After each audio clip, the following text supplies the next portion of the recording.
Children of the Sun is a sniper puzzle game that can be played entirely with a mouse and your wits, which will certainly be tested by its well-designed levels and brutal story. Plain and simple, this game's got some great puzzles, and it does one thing very well, letting you fly around as a single bullet. The game comes out on April 9th, and its publisher, Devolver Digital, has so kindly provided me with a review code. Right off the bat, this game is kinda hard, especially since I didn't have any sort of guide to help me through the many levels that I got stuck on. But this is also one of those games that you want to tough out and figure out how to solve for yourself because it just feels so satisfying. Here's how a typical level goes. After a little preview, which can give you a hint on how to approach the area, you're sent in and can walk left and right to get a better view of what's going on. From here, you can mark your targets, although some of them might be hidden in buildings or behind other obstacles. Once you're ready to go, fire your shot, hit your mark, and repeat, ping-ponging back and forth from enemies to gas tanks, with each hit feeling extremely satisfying thanks to the game's rather abrasive visual and sound design.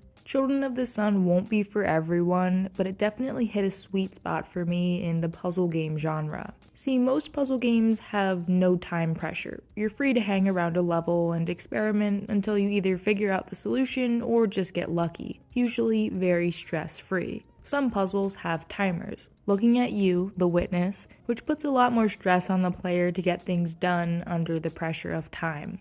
This game is somewhere in the middle. You're free to scope out each level, but once you fire your shot, the bullet doesn't stop moving until you kill every target. Yes, you can use bullet time to slow things down a significant amount, but the clock is still ticking. Wait too long and you might just miss that perfect window of opportunity. And making mistakes is an inevitable part of the experience, but it is super easy to restart the level. They can all be completed fairly quickly if you know what path to take, plus your enemy markers also carry over after each failure. You do gain a couple skills as you move through the game, like being able to curve the bullet slightly or charge up your shot to break through armor, which I found a great way to increase the challenge of each puzzle and to keep you thinking the whole way through.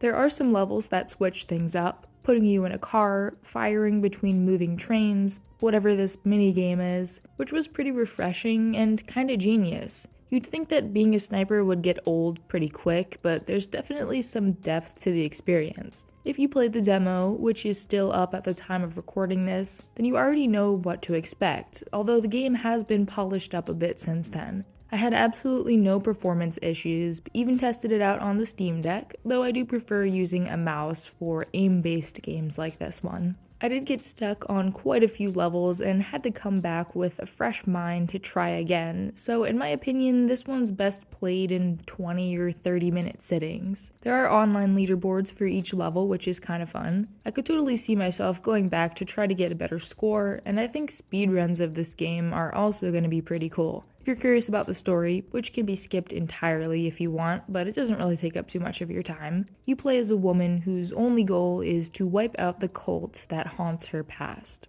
And in order to do that, you go on a murderous rampage. All in all, if you're looking for a puzzle game to make you think, but maybe not something quite as difficult as Baba Is You or The Witness, then Children of the Sun could be your game. It's not necessarily a game I'd recommend binging over one weekend, but might be something you pick up during your lunch break or while your dinner is cooking. It's a violent, unforgiving, and super satisfying experience that knows exactly what it wants to do and doesn't try to get too fancy or complicated. You're a sniper and you shoot things. Simple. Now it's time to go back and complete all those hidden objectives. Maybe after someone has put up a guide for that.